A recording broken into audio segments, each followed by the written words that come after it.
A big day tomorrow, of course, the inauguration of Joe Biden as the new president of the United States of America. We will bring it all to you here live from 5 o'clock on Drive right here on Talk Radio. We're going to go live now to Washington, D.C. To our good friend, Mr. John Pienaar, who's there on the spot. John, a very good morning to you. Welcome. Morning, Mike. Hi. Thank you very much indeed for joining us. It must be quite an eerie place at the moment. I mean, you and I know the town very well indeed. I'm sure you've been there in busier times when you could actually go and have a decent steak somewhere and a glass of red wine from California. But it looks more and more to me like a sort of a scene from downtown Baghdad at the height of the war there. That's exactly right, Mike. It is this strange, unreal combination of being highly militarized and still eerily quiet. This is still a city in a country in a world with a pandemic going on, and there's a semi-lockdown in Washington DC, as there is across large parts of this country. So shops are closed, people are working from home, the streets are very quiet, and when you add to that, as you say, the fact that tens of thousands of troops, National Guardsmen and women from all over the states and the territories of the USA are here in DC, with large numbers of federal agents backing them up from every federal government agency, and the police, the Metro Police, the Capitol Police. Just imagine that. It is completely so unlike the town that I know pretty well, and you do too. Yeah, I mean, I remember sitting on a sort of a grassy knoll, for want of a better phrase, on July the 4th one day. Very hot day, because you know how hot it gets in the summer. Roberta Flack singing on the steps of the Capitol building, you know, God bless America. And it was just a very American scene. I mean, it's going a long way back into, you know, the last century, that. But you know, I can't imagine the mall, you know, the National Monument, the steps of the Capitol, the place that everybody normally just sees an awful lot of people walking around, deserted. I just can't imagine it. Well, I mean, you can't get to them except virtually, except from aerial shots.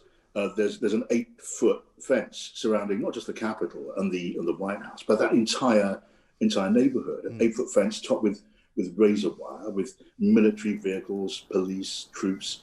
You know, you can see there the sort of scene you can see all over this city, and certainly around the center in downtown DC. So the stuff you're describing there, you know, I'm in the middle of downtown DC now. I won't be there. I won't be seeing this. The mall is going to be empty. Right. I mean, Joe Biden tomorrow at noon is going to be on the steps of the Capitol in time-honored fashion, and so will Kamala Harris, the Chief Justice, and they will do all of that. But there'll be no crowd of any size whatsoever, and people will be watching it on their screens, including the Victory Parade, including J-Lo and Justin Timberlake and Lady Gaga, who will be there doing their performance to a crowd of, well, close to zero, except those looking in. It's surreal, isn't it? And is there a genuine fear of some kind of violent episode? Because, I mean, with that many people and with that much kind of, you know, shall we say, fencing around what is a military no-go zone, I mean, surely they can't be worried about anything actually breaching that. I think the National Guard, the Secret Service, who are coordinating the whole thing, they seem pretty confident they can avoid, you know, anything happening at that site. You know, they've got so many troops, they've got so much security, they feel pretty confident about that. But if you talk about the atmosphere, well, how could it not be nervous? How could it not be fearful? Just look around you. Look at what we've been hearing since the weekend and before the weekend. When I arrived, Mike, at the weekend, on that Sunday, the very next day, there was all of this expectation of a mass march here in DC and also across America at state capitals, especially the swing states, of armed marchers turning up to protest, and lots of talk of online hard right-wing chat rooms and websites saying, bring your guns, we're going to cause mayhem. And the response was as you would expect, and I found it down in downtown DC. I mean, I turned up, I went down there, you know, with my notebook in one hand and my recording microphone in another and my bulletproof vest on. And mostly what I saw down there were troops and other journalists with a notebook in one hand and a microphone in the other hand, and just talking. I'm sure I saw at one point a couple of news crews talking to each other, interviewing each other. You know, there weren't too many other people. That's the strange thing, isn't it? Surreal. And I mean, it's always very strange, I think, for us, but from this country to see. I mean, some of the marching that we've seen over the course of the last 4 years, and some of the various either BLM marches or the other marches from Trump supporters, where people are marching down city streets, armed to the teeth, and you look at it and you kind of go, what is going on here? But they're, Yeah. they regard it as part of their constitutional right. Most often they don't actually fire the guns, but it's pretty scary looking. But this is where you have to remind yourself when you come here at any time, let alone a time like this, that this is a different country. This, in ways like that, is a foreign country to British eyes. And as you said, the idea of a march of heavily armed men with body armor, automatic weapons, with sidearms on their hips and combat knives in their belt, that is not unknown here. We saw, a good few weeks ago, such a crowd descend on the state capitol in Michigan.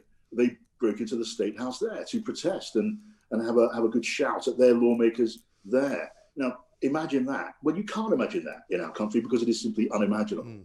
Now, here, it is weird and much remarked upon and gets a lot of attention, but it is kind of in keeping with the culture of a very different place. It is. And I suppose the big question that's on everybody's lips is, when do we see the departure of Donald Trump? Because, of course, famously, he's not going to be at the inauguration tomorrow. We've seen Melania Trump's kind of farewell in what I could regard as quite a sort of a pleasant speech that she made, and some would say ironic in some ways. What about Donald Trump? When do you expect him to kind of clamber into Marine One and disappear from view? Well, he's going to be out of here before Joe Biden does what he does. He's going to do everything he can to avoid all of the traditional pleasantries that you would expect to see in normal times when you see the handover from one president to the next. So we will not see Donald Trump and Melania kissing and shaking hands with Jill Biden and Joe Biden on the steps of the White House. There won't be a tour of the White House, which the First Lady would traditionally give to the incoming family. Instead, we will see the president leaving before Joe Biden gets going. He'll get in the Marine One helicopter, head off to Andrews Air Force Base, and there will be all of the military pomp and ceremony that the president can basically get together. He wants to go off with a show, and so there'll be salutes, there'll be guards, there'll be Marines, and there'll be all of that sort of thing, and maybe some words from the president as well, which will be interesting.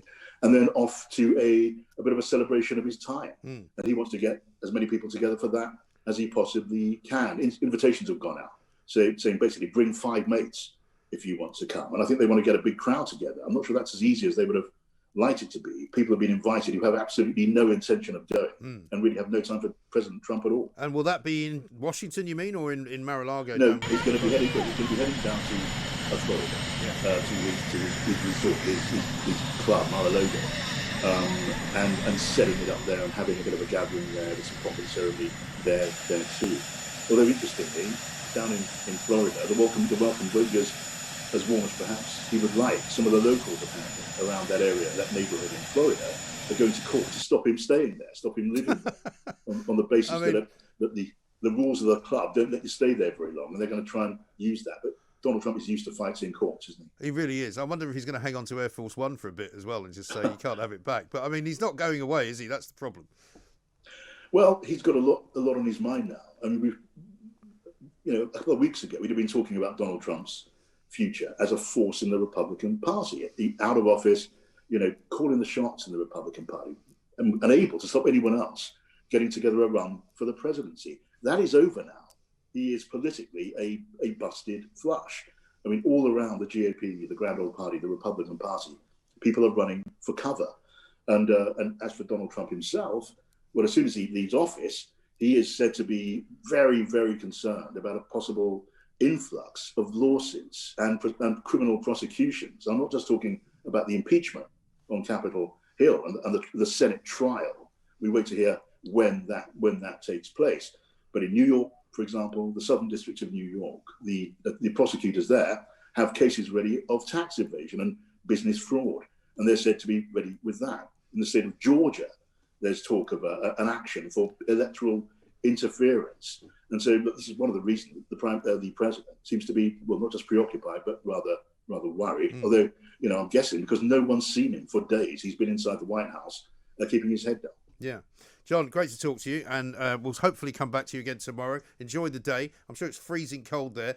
Not much action going on. No Georgetown restaurants open. No bars that you can go and drink a pink gin in or a martini with an olive or a twist. Unfortunately, Ebbett's Grill not open. The White House completely and utterly ringed by heavily armed army militias. Absolutely extraordinary times. We'll bring you, of course, all of the inauguration with Joe Biden live right here on Talk Radio tomorrow. That was John Pienaar, our man in Washington. This is Talk Radio.